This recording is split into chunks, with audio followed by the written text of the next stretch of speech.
Buon fine settimana, bentrovati, il nostro punto ritorna anche oggi, giornata particolare, San Valentino, insomma fine settimana di San Valentino, fine settimana degli innamorati, e allora l'anteprima della nostra trasmissione, che poi prenderà tutto un altro taglio, ovviamente il taglio dell'inchiesta, il taglio della denuncia, del dibattito, che è la cifra che ci caratterizza. All'inizio abbiamo deciso di dedicarlo a San Valentino. E con chi potevo trascorrere l'inizio della puntata di San Valentino? Con la mia metà. Facciamo il cuore, Totò.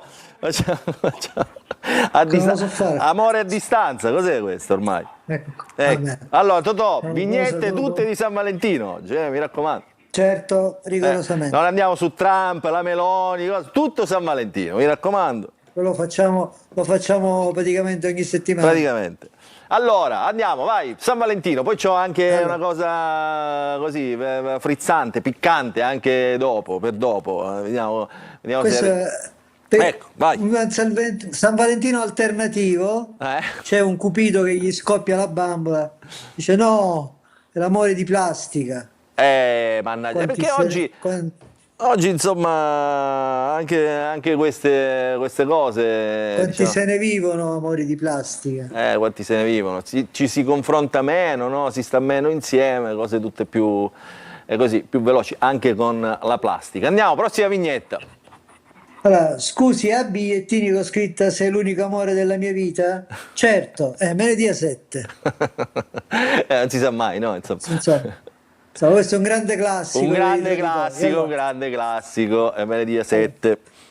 Andiamo, prossima amore, vignetta. Per San Valentino sento sempre un fuoco dentro. Ma quello è Sant'Antonio. Ma quanto sono proprio disincantate queste donne oggi, Ma quella faceva tutto il romantico. Il fuoco di Sant'Antonio. Il fuoco di Sant'Antonio. Allora, ok San Valentino, ma perché dovrei fingere che me ne freghi qualcosa? Fallo per rispetto di chi da anni finge l'orgasmo. Ma questo cos'è? Tutta una fiction, non c'è un amore vero, un amore sincero. Devo fare sorridere. Totale. Questi chi sono? Sfortunati a San Valentino. Questi proprio il massimo della sfortuna. Pensa, ho aperto il Bacio Perugina e c'era scritto il mal di testa. Un grande classico anche questo, no?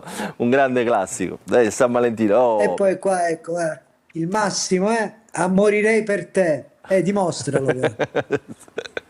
Poverino, però. Era tutto là, però si è presentato a mani vuote, senza rose, senza regalini, senza niente. Con questo amatevi e moltiplicatevi, visto che siamo il paese più vecchio. Siamo a 0, come dato sulle nascite, quindi insomma quella la prima vignetta, quella dell'amore di plastica, insomma mi sa che ci aveva visto giusto. Allora Totò, buon fine settimana di San Valentino, mi raccomando, divertiti, esci fuori, insomma vai a cena romantica, mi raccomando, come tutti i galantuomini faranno, insomma, in questo fine settimana, e poi ci ritroviamo noi la prossima settimana. Però aspetta prima di andare, perché noi San Valentino lo decliniamo, diciamo, anche un po' a modo nostro. Simona Mazzone è andata a intervistare una siciliana di Siracusa, che vive, credo adesso, in Romania per questione di tassazione, perché fa un lavoro, particolare. Lei è famosissima sui social, famosissima, insomma, anche su certi canali. Anche per lei è San Valentino. Il servizio di Simona Mazzone, che ha intervistato Danica Mori.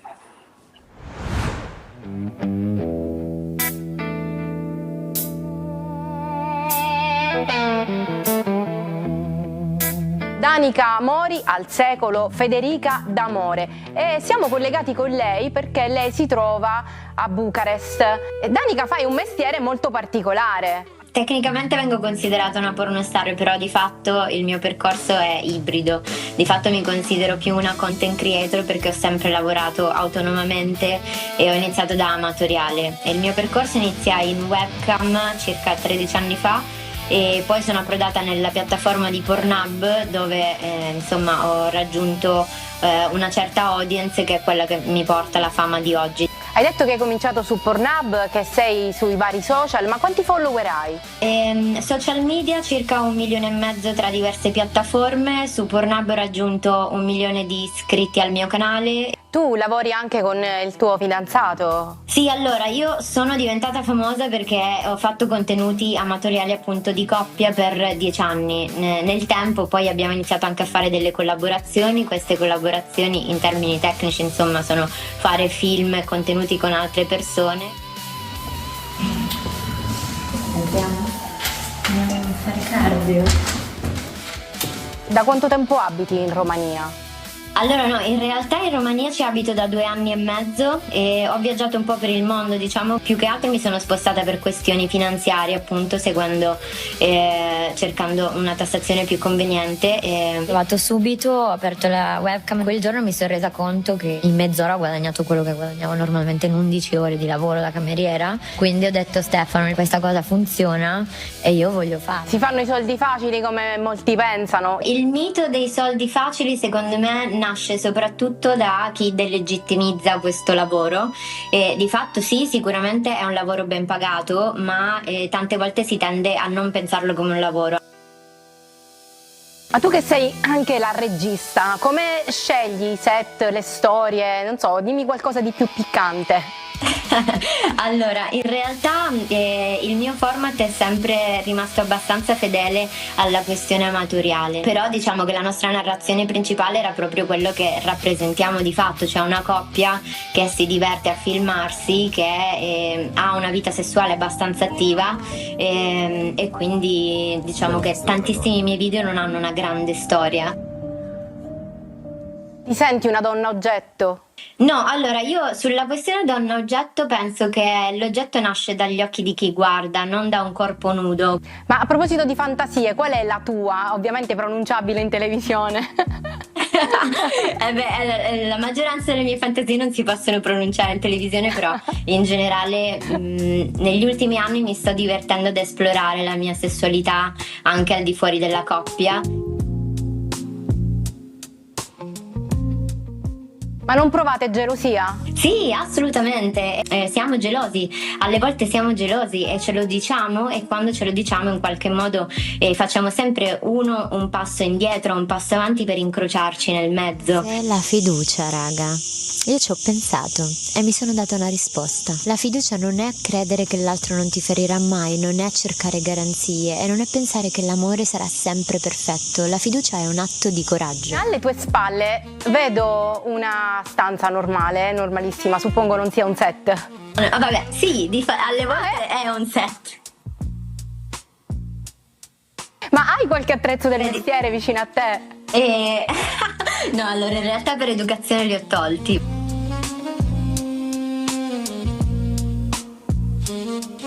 La signora delle pulizie quando arriva che fa? Vede queste cose, le sposta, le pulisce?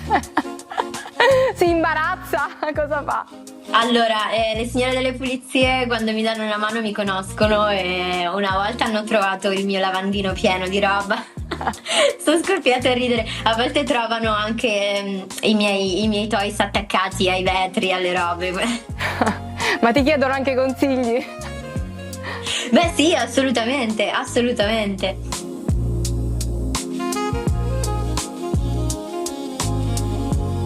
Ma i tuoi seguaci, i follower appunto, che cosa ti chiedono? Scoppiare palloncini con le scarpe col tacco, che mi diverte tantissimo, vi giuro, però non sono riuscita ancora a capire da dove viene questo fetish. Vergine. Spagnolo e anche italiano. Da bambina scrivevo preghiere e mia madre credeva volessi diventare una suora.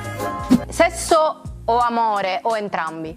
Entrambi, perché io credo che anche in una coppia che si ama tantissimo non si fa sempre solo l'amore, a volte si fa sesso, a volte si fa l'amore e ogni giorno siamo diversi e ogni interazione è diversa, quindi non puoi realmente, dipende anche molto dal tuo stato interiore anche di quel momento, quindi entrambi.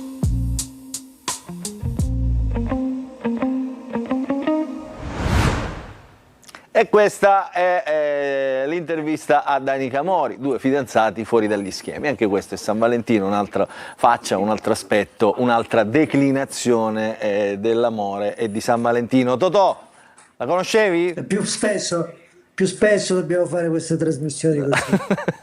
La conoscevi Danica Mori? Federica d'amore? No. No, ecco, adesso l'hai conosciuta, sì. Insomma. Allora, Totò, va bene, adesso ci salutiamo davvero. Noi finiamo qui l'anteprima, subito dopo la sigla, dopo esserci così un attimo alleggeriti in questa fase, cominceremo a parlare di frana di Niscemi, di tutto quello che c'è dietro nelle carte di questa frana. Ci saranno tanti ospiti, con noi l'onorevole Ternullo, l'onorevole Scerra, Tuccio D'Urso, che è stato ex dirigente alla regione, Rosario Crocetta, ex presidente della regione, poi ospiti, giornalisti, insomma non ci faremo mancare niente. Come sempre, subito dopo la sigla comincia Il Punto.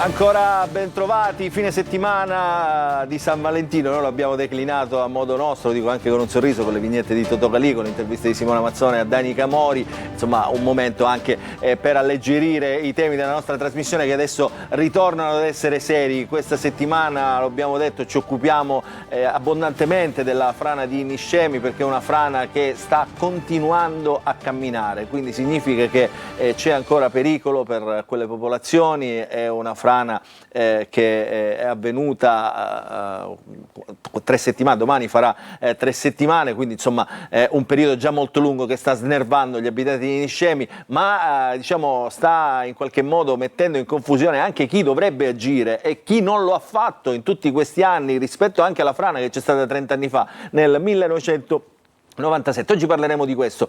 Chi è che poteva fare e non ha fatto? Abbiamo delle carte, dei documenti inediti che vi mostreremo per fare anche un po' di chiarezza diciamo, sugli eventi anche cronologici di quello che si doveva fare, diciamo, di quello che poteva fare la regione, il governo, il stesso comune di Niscemi. Intanto vi presento gli ospiti. Con me in studio la senatrice Daniela Ternullo di Forza Italia, benvenuta. Grazie, buon pomeriggio. Filippo Scerra, parlamentare del Movimento 5 Stelle, benvenuto Scerra. Grazie e buon pomeriggio a tutti. Buon pomeriggio. Poi collegato abbiamo l'ingegnere Tuccio D'Urso, già esperto nella gestione delle emergenze, a capo della protezione civile negli anni, proprio che terremo in considerazione, manager, dirigente regionale, insomma una carriera da grande manager della regione siciliana, uno che le cose, come diciamo noi, le sa. Benvenuto Tuccio D'Urso.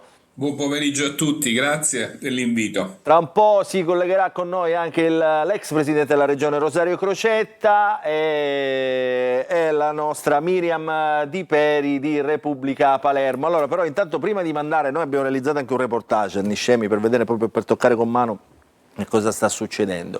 Che idea si è fatta, senatrice Ternullo?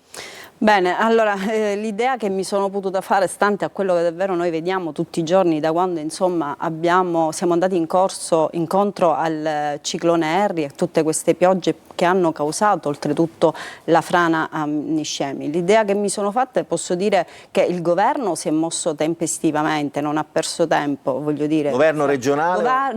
Sia nazionale che regionale, perché devo dire che subito dopo il ciclone Harry il presidente Schifani comunque ha incontrato subito il presidente Meloni e lo stesso ministro della protezione civile, il Musumeci, voglio dire, si è subito messo insomma a disposizione e subito insieme ovviamente la Meloni ha subito riunito i 3 presidenti della regione e mentre ovviamente accadeva la frana, quindi franava Niscemi, hanno subito stilato un piano di emergenza. Ci furono subito redatti dal Consiglio dei Ministri quei primi 30 milioni suddivisi per le 3 regioni e poi subito che hanno causato certo, perché troppo pochi. Ovviamente e sì. Poi la concomitanza è stata anche con il ciclone Harry, quindi insomma tutta la costa ionica. Esatto, è stato quello che è successo, però voglio dire che proprio su Niscemi il presidente Meloni non ha perso tempo, insomma, venire uscire e vedere insomma cosa stesse accadendo, e anche il presidente Schifani insomma ha subito messo delle risorse a disposizione. Quindi, insomma, è stato fatto il possibile, dice, in questa la sua lettura. Si può fare sempre di più, però fino per carità, però posso dire che oltretutto la Protezione Civile Nazionale ha lavorato anche bene, perché comunque c'è stato un allarme preannunciato, perché comunque hanno fatto evacuare le persone 48 prima ancora che accadesse insomma tutto il danno, quindi la frana, quindi meno male che le persone sono uscite di casa, perché altrimenti ci potevamo aspettare il peggio. Allora saluto Miriam Di Peri che si è collegata. Ciao Miriam, benvenuta, buon pomeriggio. Filippo Scerra, ciao, lei non credo la pensi come la sua collega, no? Abbiamo visto in queste settimane durissime note del Movimento 5 Stelle, ma in realtà di tutta l'opposizione sia regionale sia nazionale contro, diciamo, questo in qualche modo, non so neanche come definirlo, incertezza, una sorta di quasi immobilismo di fronte a questa tragedia che si sarebbe probabilmente potuta evitare. Oggi spiegheremo anche come. Guardi, inizialmente quello che penso su questa faccenda, io sono stato a Niscemi e ho visto proprio con i miei occhi quello che sta succedendo, è veramente spettrale. Ho avuto la possibilità pure di fare un sopralluogo, è veramente triste camminare per quelle strade che prima erano animate e adesso sono completamente vuote, vicino a quel baratro, vicino a quell'abisso, quindi c'è una vicinanza che penso deve essere manifestata da parte di tutti ai cittadini di Niscemi, e noi come politica dobbiamo farlo in primis.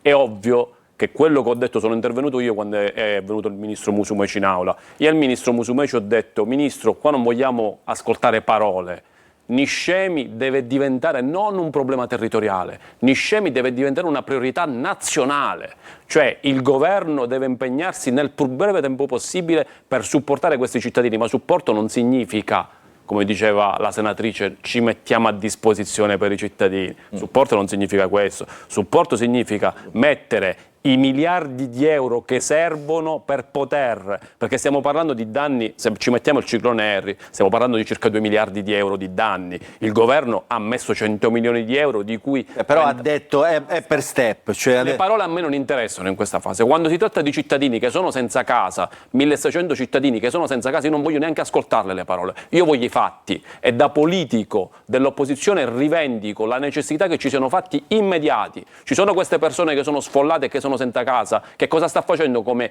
piano proprio di rilocalizzazione di queste persone? Le bollette sono state bloccate, diciamo che su questo si è fatto qualcosina. Devono arrivare delle sovvenzioni immediate a supportare queste persone. Non posso sentire che ci sono a qualche casa a Butera, qualche casa a Gela, ma di che cosa stiamo parlando? Allora, facciamo così. Ci vuole un piano serio, cosa che non è stata fatta fino ad ora. Allora, di questo ne parliamo. Vi invito a guardare questo. Io sono stato questa settimana, sono stato più volte a Niscemi. Questa settimana ci sono stato perché c'è stato, come dire, un gesto, devo dire, forte, importante in questo senso, di solidarietà attiva da parte di tutti i consigli regionali. Sono venuti i presidenti in presenza a Niscemi, hanno convocato un'assemblea plenaria del Consiglio delle regioni, alcuni erano presenti, altri erano in collegamento, c'era tutta Italia in effetti a Niscemi. Questo per dire: siamo qui, vediamo cosa riusciamo a fare insieme, intanto cerchiamo dei fondi della solidarietà. Questo è lo spunto, però poi attorno c'è, come diceva Scerra, come diceva lei, tutta una cornice che vi abbiamo raccontato in questo modo. Poi ritorniamo in studio. Stiamo cercando noi, per cittadini stiamo cercando l'idea. Ci dicono di trovare case, ma non ce n'è case, non ce ne stanno case.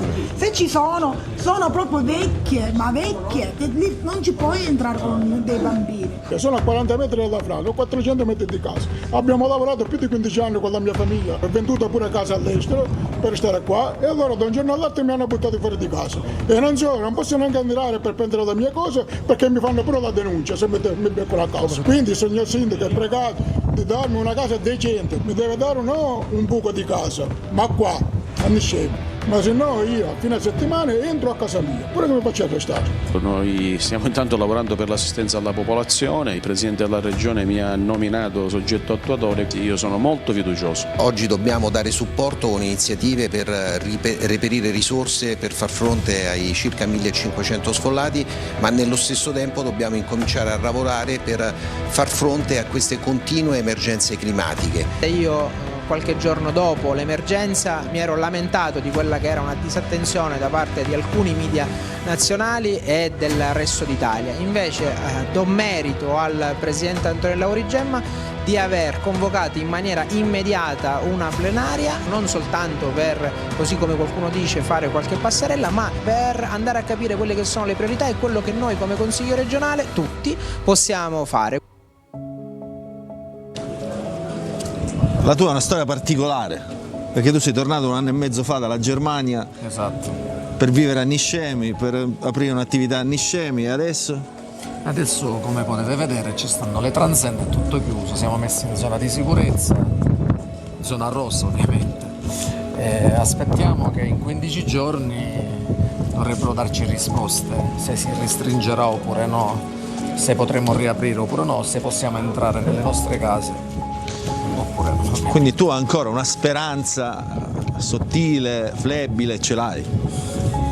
Beh, questo non ti posso rispondere, anche perché il lavoro lo devono fare loro. Senti, tu avevi un progetto di vita, perché qual era? Raccontacelo.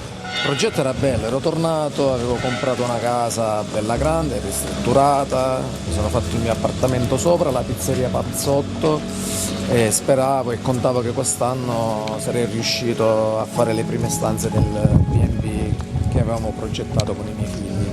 E mai un dubbio che ci fosse in questa zona un rischio? Ovviamente io sono nato a Niscemi, cresciuto a Niscemi, c'è stata la frana del 97, mi ricordo benissimo, Santo Croce, ma non era così, nessuno si poteva immaginare che si potesse spostare al Belvedere o comunque in piazza. Non ce l'hai mai avuto in questi giorni un minimo ripensamento di ritornare, magari di andartene all'estero di nuovo?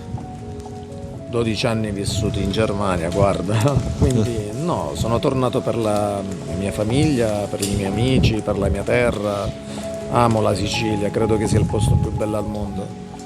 Magari non è gestito così bene, ma è stupendo.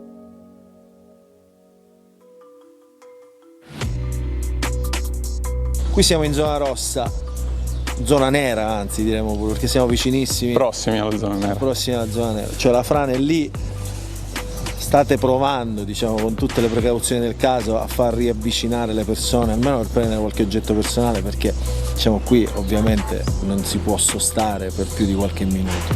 E come vi state muovendo? Allora, stiamo utilizzando della strumentazione che usano gli USAR, che sono la squadra della Urban Search and Rescue, che sono quelli che intervengono durante i terremoti, con delle strumentazioni laser che riescono a percepire movimenti sussultori o comunque delle vibrazioni, in modo tale che in caso di appunto rilevazione di questo movimento suona un allarme per poter dare l'evacuazione delle persone. Sì, stiamo facendo un'operazione delicata per questo. Questa operazione è molto delicata perché ovviamente quando c'è brutto tempo, quando c'è vento, ovviamente queste strumentazioni rischiano di non essere precise, quindi non le potete utilizzare o comunque dovete utilizzarle con tutte, diciamo, le precauzioni del caso. Esatto, in questi ultimi giorni abbiamo fatto già diversi interventi di questa tipologia nella fascia appunto 50-30 metri dalla linea di frana. E oggi, diciamo, le operazioni sono state molto ridotte appunto perché con sia il vento che l'acqua, diciamo, questi strumenti davano dei falsi allarmi e quindi non si è potuto operare. C'è gente che ovviamente viene a chiedervi aiuto, prova a entrare. Quanto pesa dire no, oggi non si può? Noi, diciamo, siamo di solito abituati a dare aiuto a tutti, quindi diciamo, non poter dare aiuto pesa, però diciamo, noi facciamo il possibile per rispondere alle esigenze delle persone. E questa è la fotografia recente di Niscemi, la gente che cerca casa, ovviamente sfollati, le case che non si trovano, in questo momento diciamo poche risposte da parte delle istituzioni proprio su quel fronte delle case, vigili del fuoco che ovviamente sono costretti a governare in quel caso una situazione davvero difficile. Avete sentito Anni Laser per capire se questa frana si sposta nel servizio, si sente, lo dico anche agli ospiti, un allarme suonare, vuol dire che c'è stato un leggero spostamento del terreno, quindi quella frana è ancora in movimento. Miriam, tu sei stata lì, anche tu hai toccato con mano il dramma di questa comunità. Allora Luca, io intanto mi volevo complimentare con voi. Vi ho seguiti a distanza un paio di volte, ci siamo anche quasi incrociati, no? A Niscemi. Penso che stiate facendo un ottimo lavoro di racconto e di approfondimento in questa trasmissione, avete fatto più di un servizio, insomma, che abbiamo avuto modo di vedere, avete tirato fuori delle belle storie, quindi bravi davvero, ci tenevo in apertura a dire questa cosa. Grazie. Che è di sostanza e non di forma, ecco. Detto ciò... Guarda, ti faccio il cuoricino perché è San Valentino oggi. Esatto. Ti faccio il cuoricino.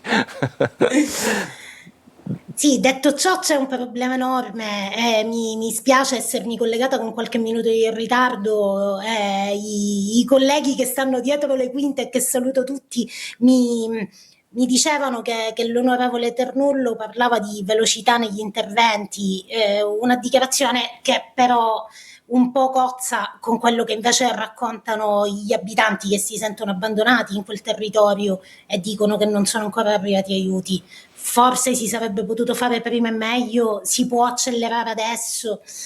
Cioè, non penso che la soluzione sia dire noi abbiamo fatto tutto quello che potevamo fare, perché la gente ha perso la casa, ha perso il lavoro, ha perso tutto. Oggi tra l'altro notizie proprio delle ultime ore, siccome come abbiamo detto la frana si sta muovendo, sono state diciamo, rese inagibili ormai anche alcune case che si trovavano in quella fascia tra i 30 e i 50 metri dalla frana, quindi ancora... Prego, onorevole. No, io semplicemente intanto saluto la giornalista collegata, grazie insomma per avermi stimolata. Il mio dire è che noi siamo intervenuti, che il governo è stato tempestivo nell'intervento non significa dire abbiamo fatto tutto, assolutamente no, anche perché chi perde una casa perde il tutto, cioè proprio il nucleo, è proprio la sicurezza che hai, cioè, quindi capisco benissimo quello che sta succedendo, anche perché lo racconto proprio anche qui, io reduce, io sono una cittadina melillese, nel 1990 ci fu il terremoto, casa mia, ahimè, fu una delle case al centro storico che crollò. Noi abbiamo avuto la fortuna, allora io sto parlando nel 90, quindi avevo solo 15 anni, praticamente avevo la fortuna che papà avevamo un'altra casa, quindi sono potuta andare in un altro posto, ma mi ricordo bene tutti gli interventi dei militari, ovviamente allora anche del governo, del sindaco, insomma di tutti, cosa significa e cosa si prova, i pianti, la disperazione, i ragazzini che non vanno a scuola. E non nego, cara Miriam, che io, dottoressa, la chiamo dottoressa, ci siamo sentite anche noi per telefono lo scorso anno. Siamo sentite tante di quelle senza formalità, senza formalità. Per cui capisco bene cosa significa, quindi non assolutamente, voglio semplicemente dire che il governo sta intervenendo, che dobbiamo fare molto di più. È sceso anche giù in Sicilia, è venuto un giorno anche Antonio Tajani per dare anche lustro a tutte quelle imprese, a tutte quelle famiglie, per fare ovviamente sbloccare il fondo di solidarietà all'Europarlamento. Voglio dire, non è un governo assente, è questo quello che intendo dire, non che siamo disponibili allora ce ne laviamo le mani, ma guai se così fosse. L'ho detto anche durante l'informativa del ministro Musumeci al Senato, quando lui è intervenuto, io ho detto ad ampio, proprio tranquillamente a tutti i colleghi anche dell'opposizione, ho detto ragazzi siamo qui, lasciamolo perdere il colore politico, perché secondo me in queste situazioni non esiste né destra né sinistra, cioè qui c'è un problema di fondo serio, ci sono famiglie che sono senza una casa, bambini e ragazzi che non possono andare a scuola, c'è un mondo fermo, quindi per me bisogna intervenire tutti insieme e secondo me, ma poi sotto gli occhi di tutti, il governo sta intervenendo, anche il governo regionale. Allora, io diciamo, me lo sto tenendo buono, non lo sto facendo parlare perché chi conosce veramente questa situazione da 30 anni è Tuccio D'Urso, che voglio far vedere, ecco, lui sorride perché diciamo, i capelli bianchi diciamo, tradiscono un po' l'età e, lasciatemi aggiungere, l'esperienza. Ingegnere D'Urso, ci fa vedere solamente, e poi andiamo in pubblicità e ne parliamo dopo, le carte, diciamo, le carte, allora, i documenti inediti, solo vederli, poi noi andiamo in pubblicità e ce ne racconta dopo. La prima è questa, ed è l'elenco non faccio lo ritiro perché ci sono i nomi dei beneficiari, di chi ebbe il contributo di autonoma sistemazione, quello che oggi viene chiamato CAS, e sia come famiglie, circa 105-108, quindi il fenomeno oggi è 4 volte più esteso di quello di 29 anni fa, no? Oggi si parla di 400 nuclei familiari, allora di poco più di 100, e dei 2 imprenditori che persero la possibilità di produrre in quella zona. Sapete quando allora consegniamo 4.800.000 lire, c'erano le lire, a ciascheduno dei capifamiglia, e consegnammo 50 milioni di lire a ciascuno ai 2 imprenditori che avevano, diciamo, le ditte in quella zona lì. Perfetto, esatto. Poche famiglie, poche ditte, la frana non era estesa ed era il 1900. Buono Tuccio D'Urso, perché sennò poi anticipiamo tutto, aspetta. No, ma quando gliel'abbiamo dati questi soldi? Quando gliel'avete dati? Lo volete sapere? La frana è stata a ottobre, voi gli avete dati i soldi quando? L'11 dicembre del 97, 59 giorni dopo la frana. E questo ancora non ci siamo arrivati a questa data, intanto dicono che già si possono fare le domande già da martedì prossimo per ricevere il contributo. Andiamo in pubblicità e poi torniamo indietro di qualche anno, perché secondo me lì ci sono delle responsabilità da centrare, da capire. C'è la procura di Gela che sta indagando, quindi adesso facciamo il punto subito dopo la pubblicità. Sono documenti.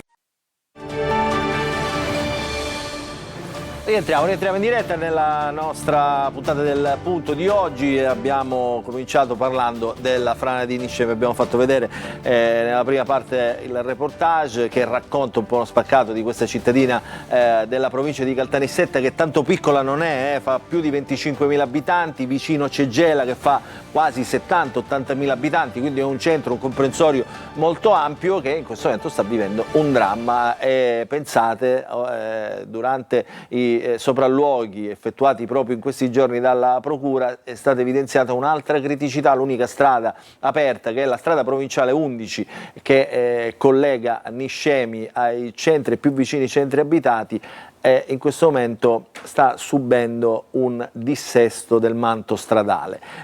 La scelta è stata non chiuderla, ma operare già immediatamente degli interventi di consolidamento, proprio per non isolare più di quanto sia già isolata, perché per collegare Niscemi ci sono 3 strade, una che la collega a Gela, una che la collega a Caltagirone e un'altra che la collega ai centri vicini del Calatino.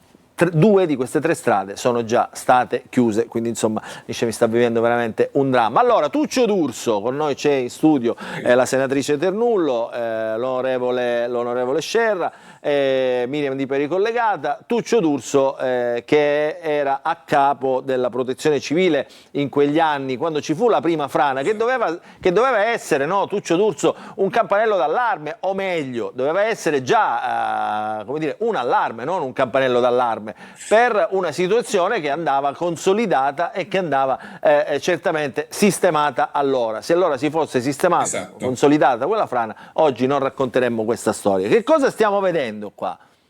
Quello che state vedendo, e ho l'autorizzazione dell'allora assessore l'onorevole Bufardeci a mostrarvelo, perché l'ho chiesta prima della trasmissione, è una lettera a firma dell'onorevole Bufardeci e predisposta dal sottoscritto, con cui l'11 settembre dell'88, a 4 giorni dalla pubblicazione della legge regionale che istituiva la protezione civile, chiede al sottosegretario Barberi di essere autorizzati e anche in parte finanziati a produrre tutti gli studi prodromici alla individuazione del dissesto idrologico in Sicilia e agli interventi per la mitigazione di questo fenomeno. Siamo l'11 settembre 1998. Ancora non c'erano i piani, i cosiddetti PAI, venuto poi oggi alla cronaca per quello esibito in televisione da un deputato regionale. Non c'erano altre attività se non episodiche dei lavori pubblici di intervento su questa o quella frana. Allora si prospettava di avere una visione complessiva dei fenomeni e soprattutto di andare a pianificare, programmare e realizzare gli interventi di mitigazione. Perché, Tuccio D'Urso, il tema diciamo fondamentale era questo, cioè non è possibile che come dire, ci siano dei fenomeni a macchia di leopardo, in questo caso di dissesto idrogeologico, e che la regione, in questo caso l'istituzione competente, non ne sappia niente. Quindi la regione è tenuta, secondo diciamo quello che si era pensato ai tempi, quindi nel 1998, e con l'assessorato preposto che appunto era di Bufardeci, tra l'altro siracusano come voi. Esatto, bravo. Esatto. Dice guardate, allora monitoriamo noi tutta la Sicilia, facciamo tutti gli interventi di monitoraggio possibili e immaginabili, laddove ci sono criticità, perché si sapeva già che c'era la frana del 97 a Niscemi, interveniamo con risorse nostre. Così. Attenzione, eravamo intervenuti l'anno prima sugli eventi meteorologici tragici del Messinese, e una delle cose che non è stato detto è che negli archivi di non so di quale ente ci sono tutti gli studi per evitare il disastro che poi si ebbe una quindicina di anni dopo su Giampilieri. Cosa si doveva fare nel 98, Tuccio D'Urso? Allora, qui non so se lo avete scannerizzato, eccetera, eccetera, c'è un famoso che credo che sia ormai clamoroso, ma anche se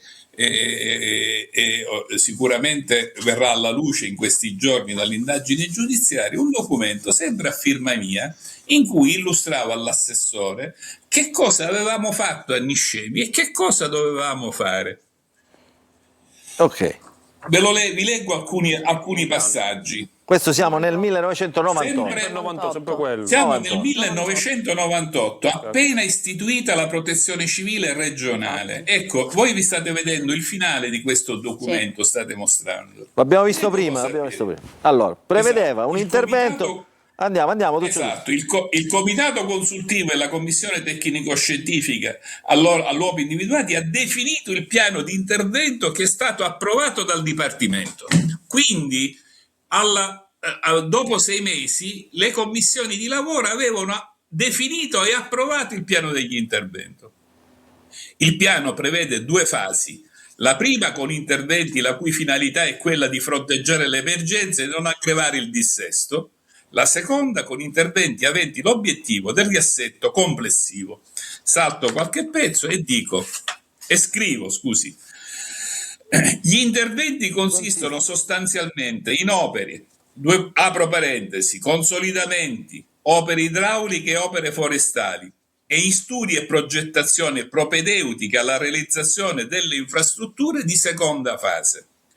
Con diverse fonti di finanziamento, l'ordinanza prevede interventi per circa 180 miliardi di lire. Quindi già allora, nel 1998... Che se facciamo i conti della svalutazione, eccetera, sono 10 volte di più di quello che oggi... Allo Stato, poi continuiamo il documento, allo Stato sono in fase di progettazione opere per 137 miliardi. Perfetto, cioè dopo neanche un anno, dopo 8 mesi, avevamo interventi in corso per 137 miliardi. Allora, fermo lì, Tuccio D'Urso, un attimo. io vorrei ragionare intanto con la collega Miriam Di Peri e poi sentiamo anche la politica. Miriam, quindi insomma, qua le carte non mentono, no? Siamo tornati indietro. Oggi leggevo per esempio sul quotidiano La Sicilia l'allarme ignorato dal Genio Civile nel 2019 che poi ha causato la nuova frana. Nei giorni scorsi voi avete proposto altre carte che tornavano indietro nel tempo, proprio agli anni 2000, ma qui siamo veramente diciamo, a ridosso di quella frana del 1997 a cui la Regione in questo caso aveva messo un punto fermo, no? 180 interventi per 180 e Regione e Comune di Niscemi. Luca, è evidente che delle cose si potevano fare e non siano state fatte. Chiedo anche a D'Urso in questo senso, perché più di un tecnico ha fatto notare che questa frana va avanti per 4 chilometri e si ferma al Belvedere, che incidentalmente è l'unico punto in cui sono state fatte le reti di drenaggio che hanno permesso di consolidare. Dico, non sono un tecnico, me l'hanno spiegata questa cosa, però credo che delle cose, al netto di un fenomeno particolarmente rilevante, insomma, delle cose in più si sarebbero potute fare. D'altronde il procuratore Vella, come dire, non ci gira attorno, non dice soltanto non guarderemo in faccia nessuno, ma dice abbiamo acquisito decine di studi che lanciavano l'allarme esattamente su quei punti, e dice anche non interverremo soltanto nei confronti di chi ha fatto e ha fatto male, ma interverremo nei confronti delle omissioni. Quindi la procura già intravede che il problema maggiore su Niscemi non è quello che si è fatto e si è fatto male eventualmente, ma quello che non si è fatto, ecco. Che è un tema, no, Sher? Insomma, qui il tema è questo, cioè torniamo indietro, individuiamo chi non ha fatto, però contestualmente bisogna fare, perché sennò quella frana, come abbiamo visto, sta camminando, quella frana mette a rischio decine di abitazioni che sono adesso inagibili. Sentivamo nel servizio diciamo, l'idea, questo lo dico anche ai nostri telespettatori che magari non seguono assiduamente quello che sta succedendo, è stata messa una distanza limite di 150 metri dal ciglio, diciamo dalla soglia del burrone. La zona nera si trova entro i 30-50 metri, da 50 a 100 metri è una zona che diventa zona rossa, così come la zona rossa è da 100 a 50 metri. Secondo gli studi dei Vigili del Fuoco, però, che in questo momento sono là e che stanno lavorando, ci potrebbe essere una possibilità di ridurre questa fascia di rischio da 150 metri a 100 metri. Non è banale, perché in quei 50 metri rientrano tante attività, tante abitazioni, quindi la gente potrebbe anche ritornare a casa se contestualmente si operasse per fermarla questa frana. Oddio, ma io posso... Prego. Sempre, intanto ringrazio l'ingegnere D'Urso che veramente, e anche Titti Bufardeci per aver insomma espletato quella notifica ed è risalito a quanto è stato fatto nel 1998, che non è completamente da sottovalutare. Io, come ho detto allora al Ministro e l'ho detto anche in aula, cioè che se qualcuno, ovviamente se ci sono state delle inefficienze, saranno sicuramente gli organi competenti e sarà la magistratura insomma a decidere chi ha fatto cosa e come intervenire, però vero è, e ringrazio anche tutti i vigili del fuoco, quelli che stanno monitorando il caso, che sempre Musumeci durante la sua informativa diceva che il problema di Niscemi è un problema strutturale, quindi quello che dicevi tu poco fa proprio mi torna in mente come se fosse davvero una preoccupazione non indifferente, perché davvero che se la frana continua, se c'è lo scivolamento, io non sono un tecnico, quindi ovviamente posso stare ad ascoltare e sentire quello che stanno facendo gli organi competenti e soprattutto i tecnici che sono lì insomma in carne ed ossa in questo momento, che stanno rischiando anche, voglio dire, anche loro sono lì proprio per dare un aiuto non indifferente a quella che è la città di Niscemi.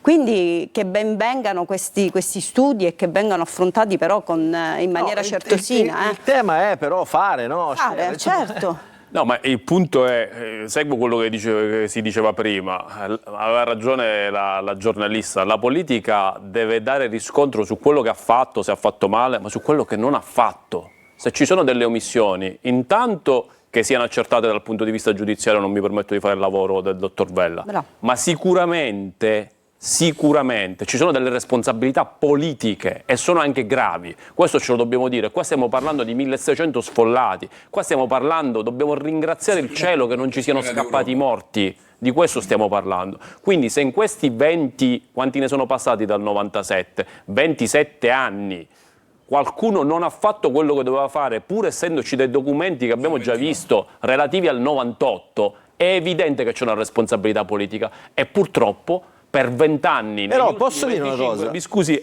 prego. Negli ultimi 25 anni, per 20 anni ha governato il centrodestra e governare la Sicilia è una cosa bella per certi versi, sei il governatore della Sicilia, ma hai delle responsabilità enormi nei confronti dei cittadini. Se hai fatto delle omissioni è giusto che tu ne risponda e quindi ne devono rispondere, quantomeno politicamente. Io parlo della parte politica. Allora, no, però ci sono più temi. Sì, scusa Miriam, uno dei temi, diciamo, che è emerso in questi giorni è che la risposta, diciamo, da parte delle istituzioni diciamo, a livello più alto è stato sì, ma i sindaci non ci hanno segnalato il problema. Quasi come a ribaltare, a ributtare, diciamo, la palla dall'altro lato del campo. Ora il sindaco Conti, in questo caso, che è il sindaco diciamo che governa la città di Niscemi da 8 anni mi sembra, quindi quasi alla fine del secondo mandato, ci ha detto personalmente, dice: guardate, io ho tutte le mail, tutte le PEC mandate ovviamente all'assessorato di competenza, agli uffici di competenza, dice, quindi guardate, servono interventi strutturali per la frana, per la zona franosa, eccetera eccetera. Adesso qui però lo scontro mi sembra veramente tra Davide e Golia. Miriam. Luca, Miriam e Tuccio D'Urso, Prego. Vorrei, come dire, fare un paragone azzardato, ma che per certi versi azzardato non è. Allora, in questa terra, nell'ultimo anno, ma proprio negli ultimi 12 mesi, abbiamo raccontato due cose molto gravi che sono successe. Abbiamo raccontato il caso dei referti istologici di Trapani e il caso della frana di Niscemi. Perché te le metto in correlazione queste due cose?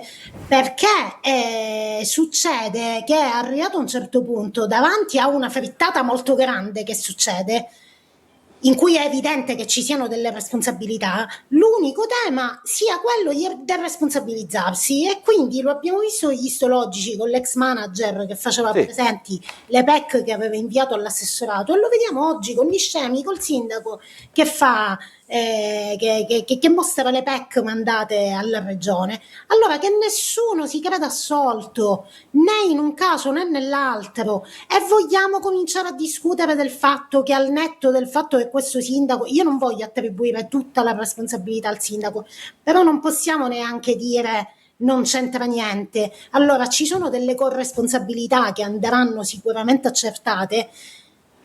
Resta un tema che io, che amministro una città, da una parte lancio gli SOS a chi sta più in alto di me, dall'altra, sebbene si tratti di una scelta impopolare, io mi devo assumere la responsabilità di vietare, ma per dire una banalità, la ristrutturazione di una palazzina che è in quella zona che io ho segnalato alla regione perché è a rischio frana, perché io ci sono entrata nella zona rossa e non ho visto soltanto case sgarrupate, anzi ne ho viste veramente pochissime case sgarrupate. Io ho visto case con le facciate appena rifatte, con gli infissi appena montati, d'accordo? Cioè la gente ha investito, e sarà che il tema, come dire, mi tocca da vicino, mi collegavo da ben altra casa in questo momento, come se mi permettete, aspetti un attimo, Tuccio D'Urso, una alla volta.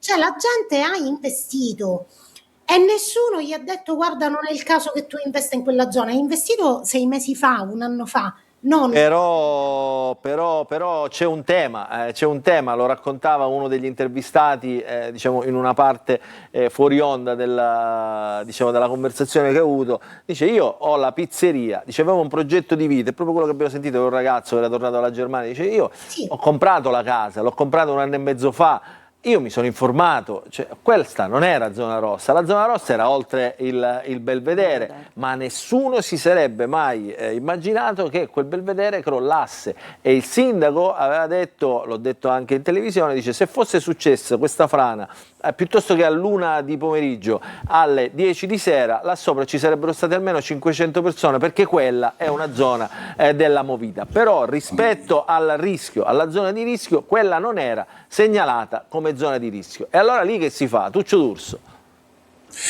E la risposta è sempre in quelle carte. Gli interventi vanno prima individuati e pianificati e poi programmati, cioè unendo le risorse e poi effettuati. Ora, non è possibile che in Sicilia si intervenga o sul posto o sulla segnalazione del sindaco. E la cosa più, tra virgolette, antipatica è che noi abbiamo da circa 10 anni un'autorità che è preposta in Sicilia solo a questo, che è l'Ufficio Speciale per la Mitigazione del Rischio Idrogeologico. Commissari, i presidenti della regione, soggetti attuatori, quindi con i pieni poteri. Ve ne parla uno che questo mestiere l'ha fatto per ben 3 volte nella sua carriera di dirigente regionale, con i pieni poteri di firma, di decisione, di pagamenti e quant'altro. Bene. Scusi, Tuccio, aspetti un attimo, questo è importante quello che ci sta dicendo, un attimo. Intanto io, diciamo, per forma mentis, io non credo che sia, cioè, siccome, diciamo, secondo me le cose che funzionano meglio sono le cose che diciamo si delegano. Io non credo che, come sempre, accentrare tutti i poteri, anche in questi casi, i poteri dell'emergenza eccetera, a una sola persona, al presidente della regione, che poi ci mette chi dice lui eccetera, sia, come dire, funzionale. Detto questo, però, questa è un'opinione personale e mi prendo le responsabilità di quello che dico. Stai attento, Luca, ci vuole un regista che ha un potere decisionale, ma su un argomento. Cioè ci vuole il commissario alla frana di Niscemi, esattamente, che a valle individua a sua volta il comune che poni l'assistenza, qualcun altro che fa le strade, qualcun altro che pensa alla costruzione delle case, che rispondano però tutti a lui, ad un'unica autorità. Detto questo, però, se io fossi stato il sindaco di Niscemi dal 1997 al 2016, io, sindaco di Niscemi, mi sarei incatenato davanti a qualunque palazzo e istituzione, perché avrei voluto sapere, diciamo, passo passo cosa stesse accadendo, e non credo che è una richiesta fuori diciamo dai canoni, no Miriam? In questo senso no. È quello che dicevi tu, cioè il sindaco, è vero, mandato le PEC, però là bisognava sapere certamente per filo e per segno cosa stesse accadendo, no? Sì, cioè, come dire, c'è una riflessione da fare proprio sul piano politico. Noi dobbiamo decidere se in questa terra amministrare significa dire io ho avvisato, non è più responsabilità mia, oppure significa cercare di fare qualcosa, ragazzi. Perché nel frattempo, come dire, ci si è attivati invece al contrario e ci si è fatti sentire in assemblea regionale, negli assessorati, per fare i fondi per la sagra del carciofo.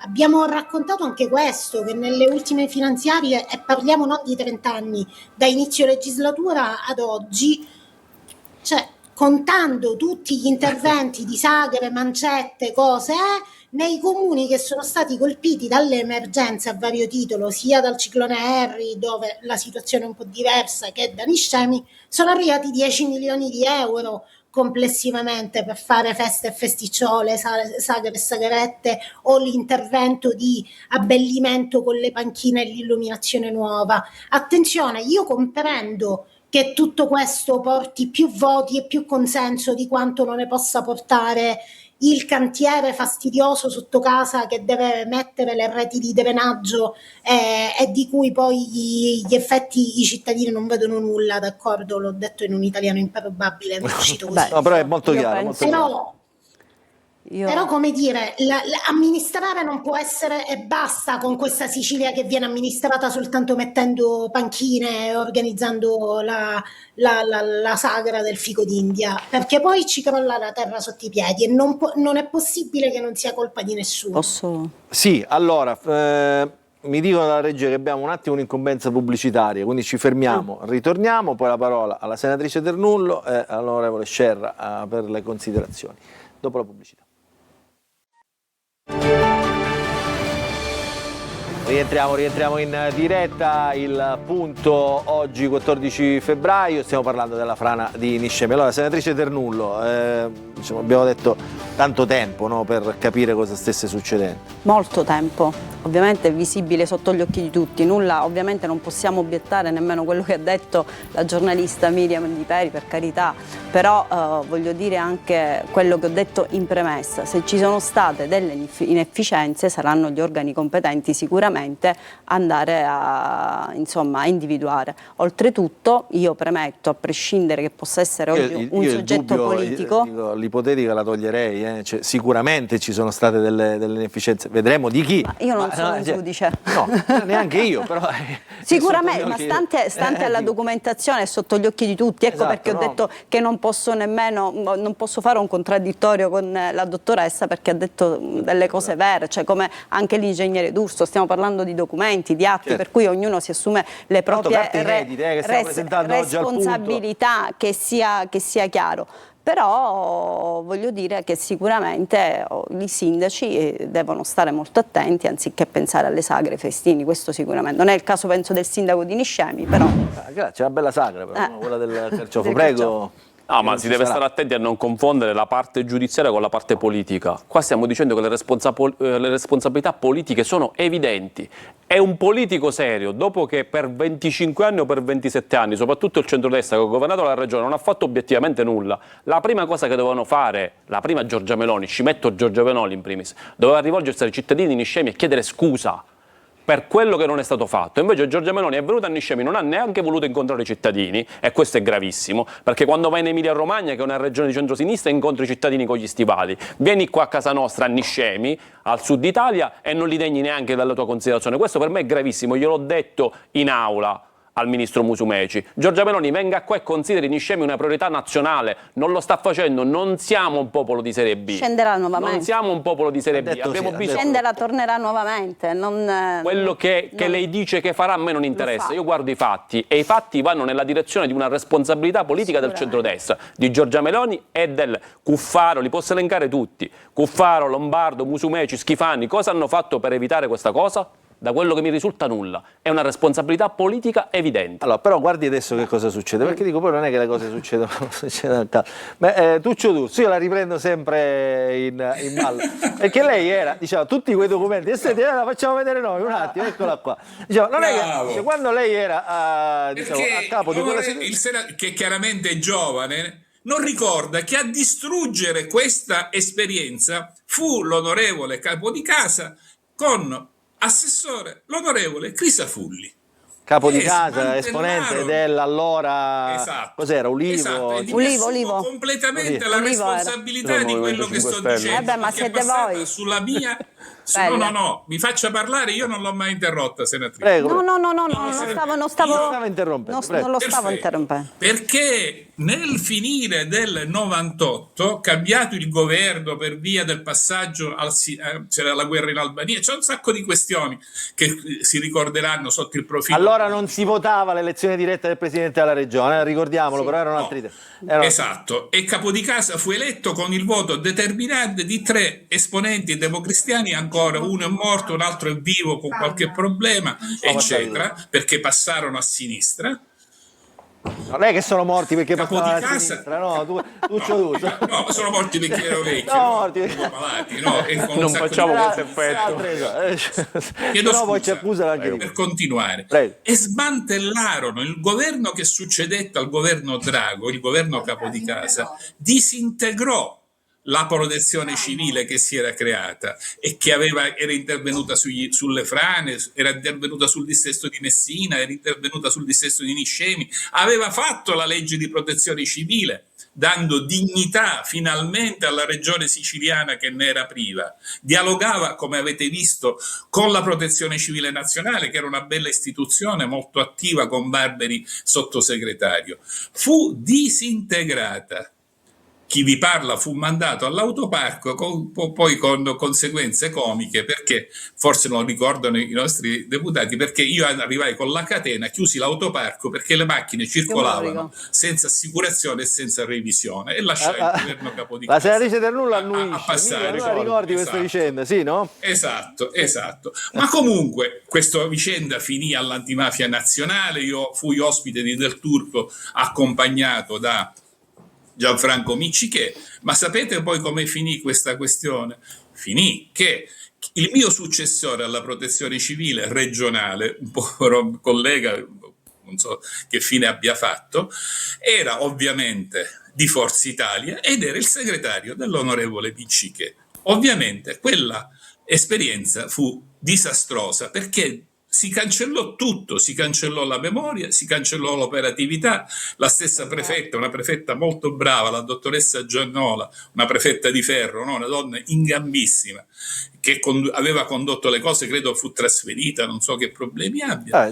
Abbia avuto. Dopodiché, mentre io il tema è che quella macchina, che era una macchina che stava funzionando, no? Adesso riconduciamola al focus dell'argomento. A causa della sinistra. Cioè, questa macchina, che era una macchina che stava funzionando, che aveva dato risposte concrete a Niscemi in quel caso, perché la frana fu allora a Niscemi nel 97, nel giro di 2 mesi subito i contributi, nel giro di un anno gli stanziamenti, già gli interventi in campo, una macchina che stava operando in maniera veramente colossale anche per i tempi della la richiesta a Roma di avere un'assistenza fu smontata perché per responsabilità politiche, quelle sì, perché allora cambiò il governo, passò da destra a sinistra, Crisafulli ancora lo riconosciamo oggi come il barone rosso della provincia di Enna, allora cambiò alle elezioni di Enna, no? Fu senatore, insomma, eccetera, eccetera. Quindi poi si cambiò. Ora dico, non la butti lei, non faccia. Non le voglio dare l'assist. Non è come dice, no, mi avete fatto l'assist. Non le voglio dare. Perché allora stava facendo lavoro, certo sì, no? Si era creata, avete visto proprio sto grosso, stava andando proprio nella direzione giusta, alla sinistra non è andato bene, fu trasferimento. Io non faccio sconti a nessuno, io non faccio sconti a nessuno. Se qualcuno di sinistra che ha governato la regione siciliana ha sbagliato, anche lui, anche questa persona deve rendere conto delle sue responsabilità. Anche io condivido la stessa cosa, per carità, le responsabilità sono a prescindere da destra o sinistra, chi in quel momento ovviamente c'era, le carte la sfortuna nostra è stata che avete governato per 20 anni voi. Però. Ovviamente, però non ci dimentichiamo quando voi eravate al governo, anche voi con le mascherine. Non abbiamo mai governato la regione siciliana. Sto parlando nazionale, avevamo anche il problema delle mascherine durante il Covid, ne potremmo uscire tante. Possiamo farci una bella trasmissione poi la faremo. Sui 200 miliardi di euro che Conte ha portato sul PNRR ce la possiamo fare la trasmissione. Lasciamo perdere per quei 40 miliardi che abbiamo perso con il reddito di cittadinanza, insomma, ce ne sono. Da Niscemi il reddito di cittadinanza. Allora, Miriam, prego. Però ecco Luca, riportiamo all'alveo dell'attualità, dico questa conversazione, nel senso, sicuramente il governo Capodicasa avrà fatto un casino con quell'ufficio che funzionava bene, la protezione civile, ma stiamo parlando di un fatto che risale a 29 anni fa, d'accordo? Nel frattempo, negli ultimi 30 anni, eccezione fatta per la parentesi di Rosario Crocetta alla guida della regione. Che fine ha fatto? Doveva collegarsi, è sparito Crocetta, insomma, mamma mia, come devo fare? In Tunisia. Allora, no, è qui in Sicilia, non so che era... Diciamo che non si salva nessuno, ecco, né da una parte né dall'altra, né chi ha sbagliato 30 anni fa, né chi probabilmente avrebbe potuto fare di più in questi 30 anni, da destra a sinistra, ecco. Sono d'accordo. Però scusi, interrompo, senatrice, c'è un tema però che ha detto Duccio D'Urso, che in questo momento... Il metodo va recuperato. Bravo. Che in questo momento, Duccio D'Urso, c'è un ufficio preposto, diciamo, anche dalla regione siciliana, che potrebbe operare tranquillamente. Deve operare. No, che non sta operando. È il suo compito. Che potrebbe operare. Nasce per questo. Che potrebbe operare anche con scemi ha militari ignorato sopra il soglia e problema. sotto soglia. Ignora il problema. Che diciamo, disponibilità economica ha questo ufficio in questo momento? Di quanti milioni? Dai miei dati ha 400 milioni in cassa non impegnati e ha la prospettiva di averne nei prossimi anni 1,5 miliardi. Diciamo già solo è con i 400 milioni. Potente d'Italia. È l'ufficio più potente d'Italia, dice Duccio D'Urso. Sì, perché è una macchina da guerra. È una conoscenza. Così è stata voluta. No, che c'era questa disponibilità economica, no. Se ci fosse, allora la metterà a terra domani. Cioè questa è la mia proposta che faccio ufficialmente al governo regionale domani. Perfetto, bravo senatore, esatto. Su questo c'è solo da condividere. È un filo diretto col presidente, no? Certo, infatti chiamerò Renato per capire, cioè il presidente Schifani, per capire, insomma, cosa, è giusto. Se leggete, anche esso non sapevo che esistesse il fondo, proprio invece mi ha dato veramente una notizia Lo ingegnere. sapevi, no? È una notizia che ci sta dando Duccio D'Urso. No, 400 milioni di euro, insomma mi sembra che non impegnati che potrebbero essere già subito impegnati. Uscirò anche con un comunicato. Ma io dico, Duccio D'Urso, scusi, però diciamo adesso faccio la domanda mi dicono anche, Luca, prego. E immagino che l'ingegnere D'Urso su questo abbia qualcosa da dire, che è successo anche nel recente passato, che interventi che invece sono stati finanziati da quell'ufficio e che sarebbero dovuti servire per la mitigazione del rischio da dissesto idrogeologico o da erosione costiera siano stati spesi per la maggioranza in abbellimenti e nella minore parte per interventi di mitigazione. Cioè la legge prevede che se io devo fare un intervento di consolidamento di un costone roccioso spendo 90 li spendo per consolidare il costone roccioso, 10 li posso spendere per il palo della luce, la panchina, così poi diventa anche gradevole, ecco. Mi dicono che sia successo l'esatto contrario, che si sia speso molto più in abbellimenti che non in mitigazione dei rischi. Io non credo, ma che si stiano spendendo soldi per sciocchezze ne testimonia quello che si sta facendo a Palermo su Monte Pellegrino. Monte Pellegrino è fatto da un materiale che per sua natura deve cadere. Il problema non è le pietre che cadono da Monte Pellegrino, è di non avere le case sotto le pietre che cadono, no? Perché le pietre cadranno sempre, la Dolomite uguale a quella delle Dolomiti, che vedete, infatti in nessuna città delle Dolomiti è costruita sotto le Dolomiti, no? Sono tutte quante in pianura spostate perché quelli erano intelligenti e noi siamo dei fessacchiotti, no? Per non dire di peggio. Ma quell'ufficio sta spendendo circa 100 milioni in questo momento per fare una cosa che Madre Natura fra qualche anno riprenderà a fare, cioè rimetterà l'acqua ad erodere la Dolomite a staccarsi dalle cose, eccetera, eccetera, e quindi poi spenderemo. Tuccio D'Urso, ingegnere D'Urso, io le faccio una domanda, però poi andiamo subito in pubblicità. Ma adesso che bisognerebbe fare da tecnico a Niscemi? Bisogna individuare un'unica autorità. Ora vedevo ad esempio notizie contrastanti su chi deve riparare altre strade provinciali, perché avevo un comunicato del collega Longi che diceva che aveva affidato questo compito all'ANAS, mentre ho un comunicato del sindaco di Niscemi che dice che le stesse strade sono affidate alla provincia regionale di Caltanissetta per lo stesso lavoro di messa in sicurezza. Quindi anche qui ci vuole un'unica autorità, il commissario alla frana di Niscemi. Ho capito, ma che deve fare? Qual è il primo intervento da fare lì? Qual è? Prima di tutto bisogna assistere gli sfollati e questo si sta facendo, e sostenere economicamente le aziende che hanno perso qualunque reddito. Ora Martini, la piattaforma per chiedere i sostegni. Secondo, bisogna fare le fognature a Niscemi. Niscemi è senza fognature. La spesa principale che avevamo previsto, scusate che nell'accoloramento ho perso l'auricolare. La spesa principale che avevamo previsto allora era di fare le fognature bianche e nere, bianche per portare l'acqua piovana e nere per portare le cose. Terzo, bisogna canalizzare il famoso torrente che è stato oggetto di una tragicomica sequenza di stupidaggini da parte di tutti per il cosiddetto torrente beneficio, perché l'acqua non può passare ai piedi ai piedi della frana. Era la prima cosa che avevano detto i commissari e i facenti parte della commissione tecnico-scientifica. Quindi bisogna fare il beneficio, bisogna a velocità supersonica, con tempi della protezione civile, costruire le case nuove. È inutile che si dice che ci sono le case vecchie. Ma questo costone, diciamo, l'erosione di questo costone si può fermare in qualche modo? Bisogna smantellare 100 metri, 200 metri di edifici e rimodellare il costone.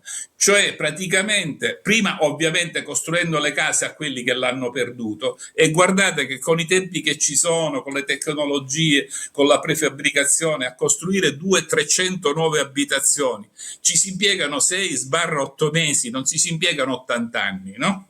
Sì, il terreno è che la gente vuole rimanere a No, ma dico, ma c'è un intervento che blocca, c'è proprio il cosiddetto piede di questa frana, cioè si può fermare. Ma infatti, ora passiamo ad altro argomento. La frana si genera perché viene a mancare il piede, però se la pressione di quello che sta sopra è modesta, evidentemente il piede può muoversi, ma le conseguenze sono modeste e probabilmente anche recuperabili qui ci sono le ipotesi se sotto il costone una sacca di metano che si è esaurita, l'acqua che se n'è andata, insomma ci sono varie ipotesi che credo siano. Più è pesante, ma quello che bisogna fare è rimodellare, bisogna rimodellare il costone, abbattendo le case e rimodellare il costone. Allora, ci fermiamo, ultima pausa pubblicitaria, poi le conclusioni con Ternullo e Scer. Rientriamo, ultima parte della nostra trasmissione di oggi che abbiamo dedicato totalmente alla frana di Niscemi. Tra l'altro devo fare una parentesi, l'ultima trasmissione che abbiamo fatto sulla sicurezza ha portato, avevamo qua ospite il padre di un ragazzino che è stato picchiato a Catania, faccio questa piccola parentesi sulla sicurezza urbana che è un tema anche tra governo e opposizioni, ha portato sul tavolo del ministro Nordio, grazie all'interrogazione di una parlamentare che è stata con noi, la senatrice Musolino, sul tavolo di Nordio e Piantedosi, quindi ministro della giustizia e ministro dell'interno, un'interrogazione per capire cosa sia successo a Catania, perché quei 12 della Baby Gang non hanno, sono stati individuati dalla polizia ma non sono stati arrestati, non c'è alcun provvedimento, quindi anche su questo terremo i riflettori accesi attraverso la nostra trasmissione. Dicevo, torniamo a Niscemi perché il tema è, come diceva Tuccio D'Urso, togliere un po' di abitanti, un po' di case da quella zona per consolidare quel costone e far sì che non crolli più. Il tema è, lo dico all'onorevole Ternullo, lo dico all'onorevole Scerra, che da lì non se ne vuole andare nessuno, perché quelli sono quartieri storici, la gente che vive là da una vita, tra l'altro il rischio è che spostandoli, delocalizzandoli anche nei paesi vicini, Gela, Mazzarrino o Caltagirone, insomma, il tema è che si svuota quella zona e quel paese potrebbe diventare un paese fantasma. Altro tema è, ed è quello che ci chiedevano un po' i cittadini di Niscemi, dice: ma qua c'è tanta gente che è emigrata, è andata in Germania, hanno la casa di villeggiatura, hanno 2 case, dice perché una di queste case non ce la danno a noi che viviamo qui? Non sono sicure. Questo è un altro tema, ma non in quella zona, Tuccio D'Urso, non in quella zona. No, non sono sicure perché non sono antisismiche, non si possono dare case che non resistono al terremoto. Infatti. Allora, onorevole Ternullo, siamo veramente in chiusura, tanti temi qui. Sì, intanto grazie perché davvero questa è stata una puntata veramente centrata su quelle che sono oggi le problematiche proprio su Niscemi, e ringrazio l'ingegnere D'Urso perché comunque il suo contributo è stato molto importante. Io non sono un tecnico, posso dire che sicuramente quello che è accaduto è sotto gli occhi di tutti, non possiamo fare finta che non sia successo niente, saranno gli organi competenti, ripeto, laddove ci sono state le inefficienze a intervenire. In merito ovviamente alle persone ormai che non hanno casa a Niscemi, spero invece, ovviamente facendo uno studio ingegneristico, uno studio, come dicevo, una cabina di regia unica, e andare a individuare invece delle località dove poter costruire delle case per loro, lo spero questo che avvenga davvero. A Niscemi dice, no? A Niscemi, certo, ma non sono io a dirlo, sono ovviamente i tecnici, ripeto. Spero che ci siano le possibilità e ci possono essere anche le condizioni per la ricostruzione, ma stante a quanto almeno ha detto poco fa l'ingegnere D'Urso, sembrerebbe ci possano essere. Quindi io intanto auguro a tutti gli sfollati veramente un abbraccio veramente che gli arrivi dal mio profondo del cuore, perché davvero siamo vicini alla città di Niscemi, che il governo sia regionale che nazionale è vicino a loro e che tecnicamente si intervenga il più presto possibile e che la politica ovviamente non abbandoni quelli che sono oggi gli interventi tecnici in se stessi. Allora, onorevole Scer, in chiusura. Ma guardi, la politica deve fare in modo che Niscemi diventi un simbolo di ripartenza, altro che città morta. Noi dobbiamo fare in modo che Niscemi diventi un simbolo di ripartenza. Sul passato abbiamo già detto. Il centrodestra ha fatto dei disastri, però non voglio più pensare in questa fase, in quest'ultimo appello finale, voglio dire, Meloni e Schifani, avete fatto tante cose negative, ora avete la possibilità vera di rilanciare una città, di dare una speranza ai cittadini di Niscemi. Fatelo nel più breve tempo possibile. Se non lo farete avrete una responsabilità enorme e io come deputato d'opposizione lo rinfaccerò ogni giorno se non saranno fatte le cose che devono essere fatte. Questi cittadini devono avere una casa a Niscemi. Non esiste che si dia a Gela o in altri paesi, a Niscemi. E quindi su questo io mi riprometto di lavorare con costanza perché si arrivi nel più breve tempo possibile a una stabilizzazione della situazione a Niscemi. Tuccio D'Urso, che è che la sento borbottare qua? Che è successo? No, sono perfettamente d'accordo. Devo dire, mi associo nella mia modestia, no, alle considerazioni dei rappresentanti del popolo, che sono equilibratissimi. Sono oltre 1000 le domande di contributo di autonoma sistemazione, quindi insomma 1100, quindi che chiedono insomma i soldi adesso per pagarsi un affitto, affitti che non si trovano a Niscemi, case popolari che non esistono, sono fatiscenti, ce lo dicevano ovviamente, lo avete sentito anche nel servizio. Prego Tuccio D'Urso, finisca. 1100 significano 10.000, a 1.000 euro di sistemazione significano 1 miliardo, a 1.000 euro, 1.000 per 1.000 fa 1 miliardo, 1 milione al mese. No? 1 milione. 1 milione al mese soltanto per la sistemazione, quindi 12 mesi 12 milioni, 24 mesi 24 milioni. Va bene, allora grazie a Tuccio D'Urso anche per i documenti inediti che abbiamo fornito oggi in trasmissione. Io saluto anche Miriam, non so se vuoi concludere, insomma c'erano tanti temi, la prossima settimana torniamo a parlare anche di politica della regione perché abbiamo visto anche lì insomma, quella scena con l'onorevole Lantieri che non sapeva più cosa fare. Non ci annoiamo. Non ci annoiamo mai. Ma solo io ho votato verde.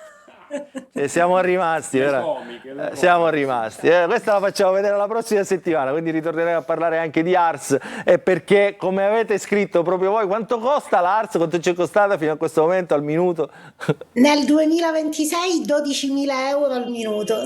E però, direbbe qualcuno. Grazie anche alla nostra Miriam Di Peri del quotidiano La Repubblica, grazie all'ingegnere Tuccio D'Urso, grazie all'onorevole Filippo Scerra, grazie alla senatrice Daniela Ternullo. Appuntamento alla prossima settimana, sempre qui con Il Punto. Grazie e buon fine settimana a tutti.